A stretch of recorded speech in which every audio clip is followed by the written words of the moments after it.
23,000 वाला बकरा साल के बाद इंशाल्लाह आपका जो सेल होगा कम से कम जी वो 50 से 60 हज़ार का सेल होगा, कम से कम 50 से 60 हज़ार। अस्सलाम वालेकुम। वालेकुम सलाम व रहमतुल्लाह। सर अपना तारुफ करवा दीजिएगा। जी मेरा नाम मोहम्मद अरशद है, मेरा ताल्लुक डेरा गाजी खान बस्ती दुरानी से है जी।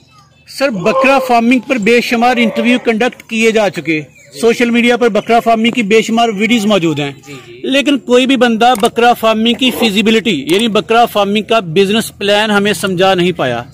आप बताएं हमें, अगर कोई बंदा 50 बकरे रख के बकरा फार्मिंग का आगाज करना चाहे, खर्चा, मुनाफा और टाइम हर चीज बताइएगा। अच्छा जी, ये अमल जो है ना ये तकरीबन 1 साल तक का है, ठीक है ना। अगर आज के हिसाब से देखा जाए तो ये 1 साल का अमल है। इस साल में आपने इन्वेस्ट भी करनी है जी भाई, इस पूरे साल में आपने इन्वेस्ट करनी है, यानी कि 50 बकरा है, ठीक है ना। तो 15 से 18 हज़ार की रेंज में आप बकरा लें, 50 बकरा 15 से 18 हज़ार की, ठीक है जी। तो उस पर कोई तकरीबन अंदाजे के मुताबिक कोई 5,000 रुपया एक बकरे पे खर्च हो जाएगा खुराक का, ठीक है जी। टोटल अरसा में जो टोटल जी तकरीबन 1 साल के अंदर 5,000 रुपया एक बकरे पर, ठीक है। अच्छा। क्योंकि तादाद ज्यादा है, ठीक है ना, तादाद ज्यादा है जिसकी वजह से खर्चा कम होगा। अगर वैसे एक बकरा अकेला पालें तो उस पर तकरीबन 10,000 खर्चा होगा, लेकिन क्योंकि तादाद आपकी 50 के करीब है इस वजह से खर्चा कम होगा, ठीक है ना। तो 18,000 के हिसाब से भी लगा ले, 18 5 23,000 वाला बकरा साल के बाद इंशाल्लाह आपका जो सेल होगा कम से कम जी वो 50 से 60 हज़ार का सेल होगा, कम से कम 50 से 60 हज़ार। या 25,000 भी कर ले तो 60 हज़ार का सेल होगा आपका बकरा। 35,000 की बकरा आपको देगा, 35,000। तो उसमें उसकी जो है ना सारा नुकसान वगैरह भी सारा उसमें डाल के 25,000 का कर दिया है। एक बकरा साल की जो उसकी वो है यानी कि लागत है वो 25,000 है। अगर 15 से 18 हज़ार का बकरा हो, ठीक है ना। अच्छा ये बताइएगा कि 50 बकरे अगर रखने हैं तो उसके लिए शेड कितना होना चाहिए? 100 बाई 100 कर ले, यानी कि जितना खुला होगा उतना ही जानवर जो है ना तंदुरुस्त भी रहेगा और जानवर चलता फिरता भी रहेगा। क्योंकि जितना छोटा शेड होगा उसमें बीमारियों का खतरा ज्यादा है जो है ना, और जानवरों का नुकसान का ज्यादा खतरा है। उसमें कवर्ड एरिया कितना होना चाहिए और खुला एरिया कितना होना चाहिए? कवर्ड 15 बाई 15 कवर्ड हो, क्योंकि सर्दियाँ आपकी आएंगी, सर्दियों में जितने जानवर नजदीक खड़े होंगे उतना फायदा है, गर्मियों में जितना खुले होंगे उतना फायदा है। कवर्ड 15 बाई 15 हो वो बेहतर है। कहा जाता है कि बकरियां चराई के बगैर नहीं पलती, हमारे इलाकों में चरागाहें नहीं है, मशरकी पंजाब में, तो वहाँ पे क्या करना चाहिए इस हवाले से? इसीलिए कह रहा हूँ कि 100 बाई 100 का हो, ठीक है ना। तो उसमें ये है जानवर चलता फिरता रहता है, तो एक ही जगह नहीं खड़ा होता, जिसकी वजह से जो है ना जानवर बिल्कुल तंदुरुस्त रहता है, कोई मसले मसाइल भी नहीं होते। 50 बकरे पालने हैं, उनके लिए लेबर कितनी रिक्वायर्ड है? कम से कम आप 3 से 4 बंदे रखें, 4 बंदे मस्ट हों, ठीक है ना, जो इस चीज़ के लिए यानी कि तजर्बा रखते हों जानवरों को पालने का। क्योंकि कुछ दिन पहले एक दोस्त मुझसे जो है ना बकरे लेके गया था लाहौर के लिए, खुद वो भाई उम्रे पे चला गया, पीछे 2 बंदे छोड़ के गया, 40 बकरा था उसके बाद। जो बंदे छोड़ के गया वो तजर्बेकार नहीं थे, वापसी उसने मेरे कॉल की, यार बकरे बीमार हो गए, ठीक है। जब उस पर ध्यान नहीं दिया जाएगा, खुद आप मालिक भी नहीं होगा, उसके सामने भी चीजें नहीं होंगी, तो इस तरह के मसले मसाइल होंगे। मोहतरम, बकरों की बात चल रही है, भैंसों के लिए तो समझ में आता है इतने आदमी, बकरों के लिए आखिर क्या इतना काम करना पड़ता है कि जो 4 बंदे हायर किए जाएं? भाईजान बकरों के लिए इसलिए 4 बंदे हायर किए जाएं क्योंकि ये छोटे जानवर हैं, बड़े जानवर तो इतना मसले मसाइल नहीं होते, इनके साथ मसले मसाइल होते हैं, जिसकी वजह से देखना पड़ता है कि किस जानवर ने खाया है, किसने नहीं खाया। क्योंकि जितना ज्यादा बंदे होंगे उन्हें ज्यादा ही पता चलेगा कि किस तरह के जानवर हैं, क्या करना है इनके साथ, और कौन खा रहा है कौन नहीं खा रहा, किसी के साथ कोई मसला नहीं है, किसी के साथ मोशन नहीं लगी हुई, किसी को बुखार नहीं है, कुछ है नहीं। तो इससे जितने ज्यादा बंदे होंगे उन्हें उतना ही जल्दी पता चलेगा। सर आपने फी बकरा खर्चा और मुनाफा बता दिया, जी। बताइएगा, ये तो इलाकों की मुनासिबत से होगा, आप चराई के साथ या चराई के बगैर बता रहे हैं खर्चा?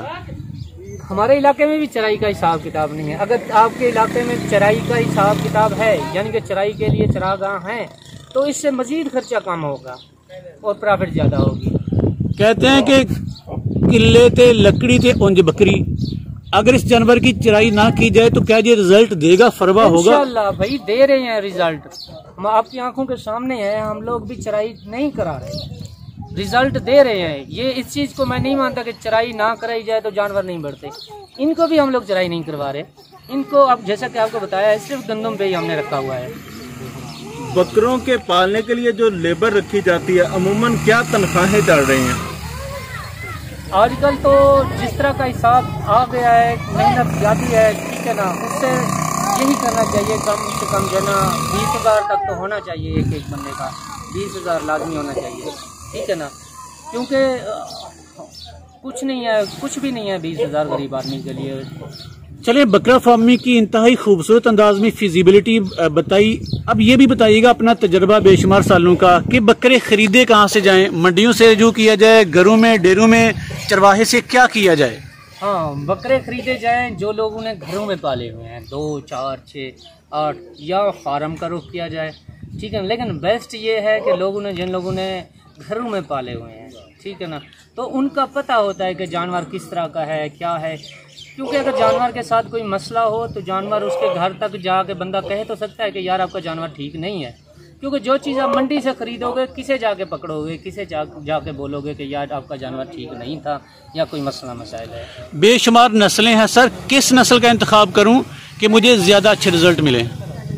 राजनपुरी और राजनपुरी अबलक, प्योर राजनपुरी और राजनपुरी अबलक, ये 2 नस्ल हैं जो इस इलाके में जनूबी पंजाब में बेस्ट है और अपर पंजाब में भी माशाल्लाह बेहतरीन जा रही है। सियालकोट के लोग, पिंडी के लोग, बेशुमार इलाकों के लोग राजनपुरी बकरे को बड़ा तवा लगाते हैं कि उन इलाकों में इनसे रिजल्ट नहीं आते, आप क्या दावा करेंगे? मैं इस चीज़ को कायल नहीं हूँ, मैं ये जहाँ तक इन इलाकों में भी रहा हूँ, मैं पिंडी में भी रहा हूँ, मैं सियालकोट में भी रहा हूँ, जहाँ तक मैंने देखा है, जहाँ तक उन इलाकों को मैंने समझा है, वहाँ पे सर्दी होती है ज़्यादा, सर्दियों में, ठीक है ना, सर्दी से ये लोग नहीं बचा पाते जानवर को, जिसकी वजह से जानवर को सर्दी लगती है तो जानवर रिजल्ट नहीं दे पाता। अच्छा, ये थोड़ी सी बात की वजाहत कर दीजिएगा, जब इनको फरबा करने के लिए 1 साल में रखूँगा, इनका फीड प्लान क्या होगा, स्ट्रेटेजी क्या होगी, दिन में कितनी मरतबा, कब कुछ शेड्यूल रखा जाएगा या 24 आवर्स इनको खिलाया जाएगा?